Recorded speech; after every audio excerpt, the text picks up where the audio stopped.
À sombra do imponente Monte Fuji, repousa uma extensão de terra que não é meramente um bosque, mas um abismo de desespero e enigmas insondáveis. Aokigahara, conhecida como a Floresta dos Suicídios, estende-se por aproximadamente 35 quilômetros quadrados de vegetação densa e inexplorada. É um lugar onde a luz do sol raramente penetra e onde o silêncio é interrompido apenas pelos sussurros do além. Há mais de 1000 anos, uma erupção vulcânica do Monte Fuji vomitou sua lava ardente, criando a paisagem agora conhecida como Aokigahara. As formações rochosas vulcânicas, as cavernas escuras e a vegetação espessa criam um cenário que parece desenhado pelos próprios deuses em um momento de ira e desespero. A floresta repousa na província de Yamanashi, uma região que, à primeira vista, exibe uma beleza natural estonteante, mas que, ao cair da noite, revela sua verdadeira face: um véu de escuridão e medo. A erupção que deu origem a Aokigahara ocorreu no ano 864, quando o Monte Fuji, um dos mais sagrados e reverenciados picos do Japão, liberou sua fúria em uma explosão cataclísmica. A lava incandescente, ao esfriar, criou um vasto campo de rochas vulcânicas e cavernas subterrâneas. A densa vegetação que cobre essas formações nasceu de solo fértil, mas traiçoeiro, onde raízes entrelaçadas criam um labirinto quase impenetrável. Aokigahara, também chamada de Jukai, ou Mar de Árvores, é uma floresta onde o tempo parece parar e a civilização se torna uma lembrança distante. O solo vulcânico é poroso e denso, confundindo bússolas e equipamentos de GPS, aumentando a sensação de desorientação e perda para aqueles que se aventuram por seus caminhos tortuosos. A vegetação densa forma um emaranhado quase impenetrável, que silencia os sons e contribui para a atmosfera inquietante. Aokigahara é um ecossistema único e variado, composto por uma floresta de coníferas que inclui ciprestes e abetos, misturados com uma abundância de arbustos e plantas rasteiras.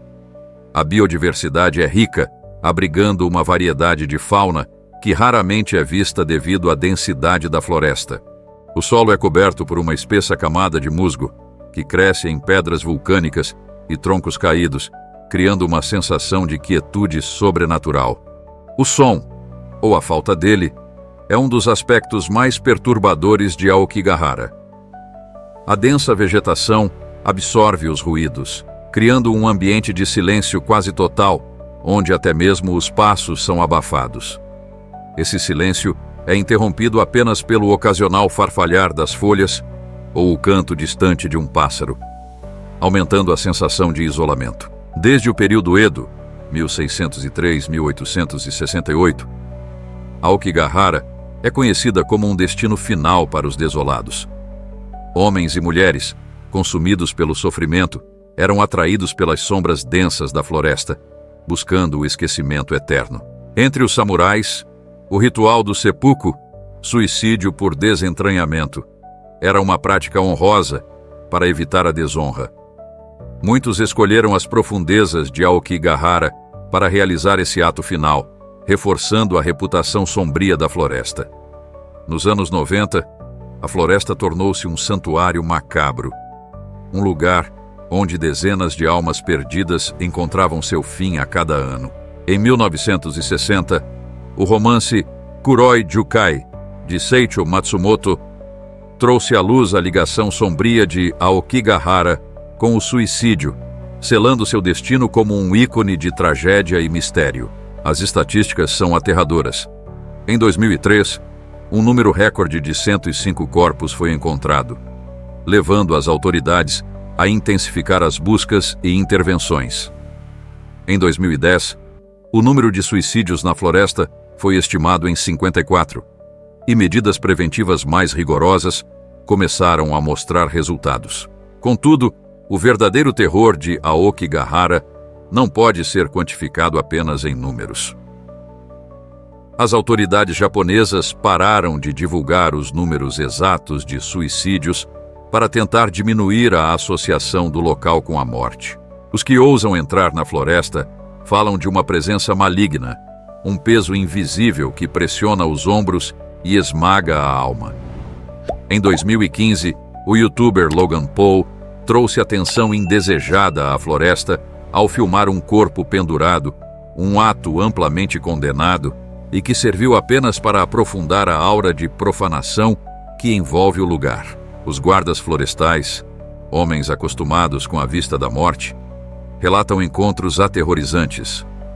Um deles descreveu a sensação de ser observado, de ouvir sussurros entre as árvores, como se a própria floresta estivesse viva e cheia de intenções malévolas. É como se a floresta estivesse viva e tentasse atrair os desolados para dentro dela, disse ele, sua voz um eco de horror, não disfarçado. Outro relato é de um voluntário que trabalha para resgatar pessoas que entram na floresta com intenções suicidas. Ele descreveu a sensação de frio que o envolve ao adentrar em certas partes da floresta, como se a presença dos espíritos fosse tangível. Exploradores e aventureiros falam de fitas coloridas amarradas às árvores, um método desesperado utilizado por alguns para encontrar o caminho de volta, enquanto outros marcam suas jornadas finais. Objetos pessoais, como carteiras, fotos de família e cartas de despedida, são encontrados frequentemente, cada um contando uma história de dor e desespero. Em uma dessas cartas, um homem escreveu: "Sinto muito por ser fraco. Sinto muito por ser humano." Para os japoneses, Aokigahara não é apenas uma floresta. É um lugar sagrado e amaldiçoado. Espíritos inquietos, conhecidos como Yurei, perambulam entre as árvores, suas lamentações sussurradas pelo vento. A crença é que aqueles que morreram com emoções intensas, como raiva, tristeza ou desespero, permanecem presos, incapazes de encontrar paz. Estas entidades espectrais, envoltas em trajes brancos, são vistas por alguns e sentidas por muitos, uma presença opressiva e constante. A lenda do Ubasuti, embora não comprovada, ressoa profundamente. Este mito de abandono de idosos para morrer nas montanhas encontra um eco na sensação de abandono e desespero que permeia Aokigahara. A floresta é um lugar onde a linha entre o mundo dos vivos e dos mortos é tênue, onde o tecido da realidade parece desgastado e frágil.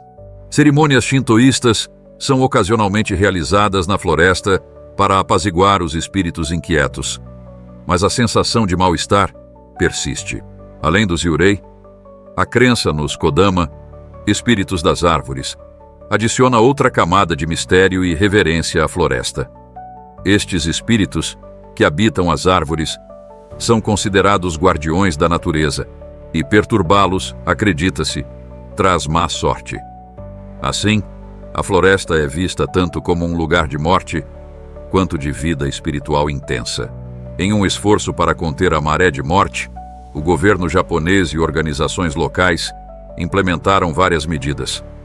Placas com mensagens de esperança e números de linhas de apoio estão espalhadas pelos caminhos sinuosos da floresta, implorando aos visitantes que reconsiderem seus atos. Patrulhas regulares tentam salvar aqueles que ainda podem ser salvos, mas a presença da morte é uma sombra constante que não pode ser facilmente dissipada. Os psicólogos que trabalham na área falam de uma batalha constante contra forças invisíveis.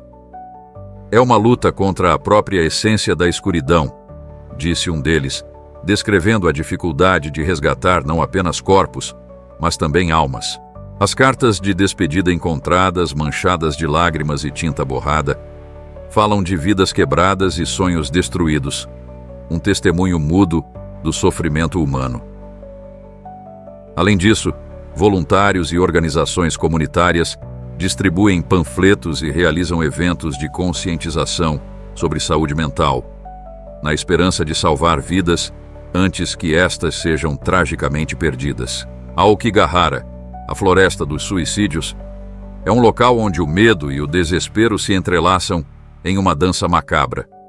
Suas profundezas escuras escondem mais do que apenas árvores e rochas.